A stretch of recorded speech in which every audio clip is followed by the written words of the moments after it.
Jean-Pierre Lombassi, je suis le secrétaire général de Cité et Gouvernement Locaux Unis d'Afrique.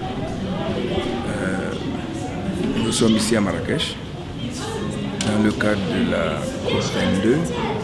Et cette COP 22 vient après la COP 21 à Paris, où la communauté internationale a adopté un accord qui fixe à 1,2 degré, à 1,5 degré idéalement la hausse des températures de la Terre à l'horizon 2050. Mais pour qu'on atteigne ce 1,5 degré de hausse, 2 degrés dans le cadre de l'accord, il faut qu'il y ait un certain nombre de mesures de prise. Il faut baisser drastiquement l'empreinte carbone.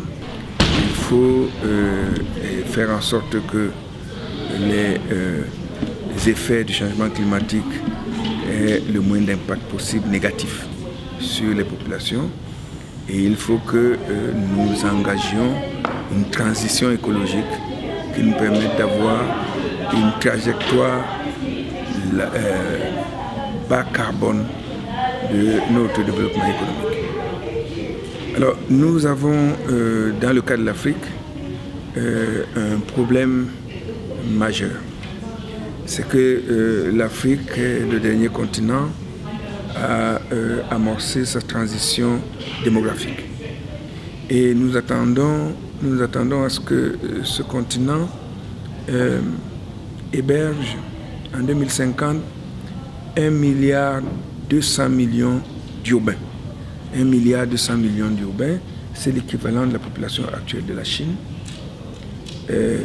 3 fois la population des États-Unis et 4 fois la population de l'Union européenne.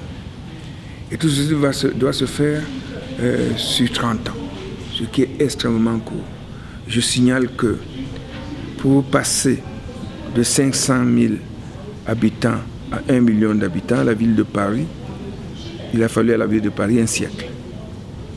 Pour passer de 500 000 habitants à 1 million d'habitants, il a fallu à la ville de New York 50 ans. Pour parcourir, faire le même passage, il a fallu à la ville de Lagos 25 ans. Et Lagos, c'est 500 000 habitants supplémentaires par an.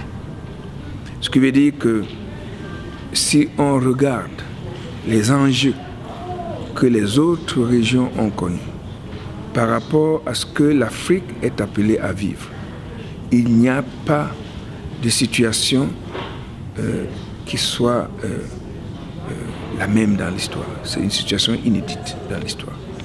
Si l'Afrique ne prend pas une perspective différente de ce que les autres pays ont suivi, et si l'Afrique va représenter à l'horizon 2050 40% de la population urbaine mondiale, ça veut dire que le monde est en danger si l'Afrique ne prend pas une trajectoire écologique et bas carbone. Mais dans la situation actuelle, l'Afrique c'est 15% de la population mondiale, mais 3% de la consommation énergétique. Donc notre priorité absolue, c'est augmenter l'accès à l'énergie. Nous ne disons pas que nous sommes contre l'atténuation, mais on ne peut pas sacrifier l'accès à l'énergie parce qu'on souhaite ne pas accélérer les émissions de gaz à effet de serre. Il faut qu'on accède à l'énergie et en même temps qu'on donne une solution crédible à l'atténuation. Deuxième priorité, l'adaptation. Nous ne sommes pas pour beaucoup dans la création des situations actuelles, mais manifestement les villes africaines subissent les conséquences des changements climatiques déjà. Vous avez les événements extrêmes qui se multiplient dans nos villes, avec des inondations qui sont extrêmement importantes et avec des sécheresses qui durent de plus en plus. Et vous avez par ailleurs l'augmentation du niveau de la mer et l'érosion côtière. Tout ça produit des dommages très importants en termes de destruction des infrastructures et des bâtiments, et même en termes d'insécurité humaine. Et nous avons besoin que les collectivités territoriales d'Afrique soient préparées à faire face à des situations de catastrophe. Tout ça demande de l'argent. Or, actuellement, nous savons qu'il y a un fonds vert climat qui a été mis en place et qui atteint à peu près 100 milliards de dollars à l'horizon 2020. Mais il faut se préparer, comme chez tous les banquiers, à présenter des dossiers bancables. Je rappelle que le protocole de Kyoto avait prévu un mécanisme de développement propre. Ce mécanisme permettait aussi d'accéder aux ressources liées aux questions climatiques.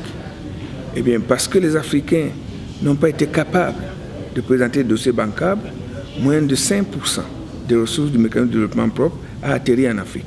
C'est pour ça que nous avons demandé, lors de la COP de Cotonou, qu'il y ait un programme de formation, de renforcement des capacités et d'assistance technique aux collectivités territoriales d'Afrique pour que dans l'intervalle qui nous sépare de l'entrée en opération du Fonds vert, c'est-à-dire 2020, entre maintenant et 2020, il y ait une capacité à préparer des dossiers bancables et éligibles au Fonds vert.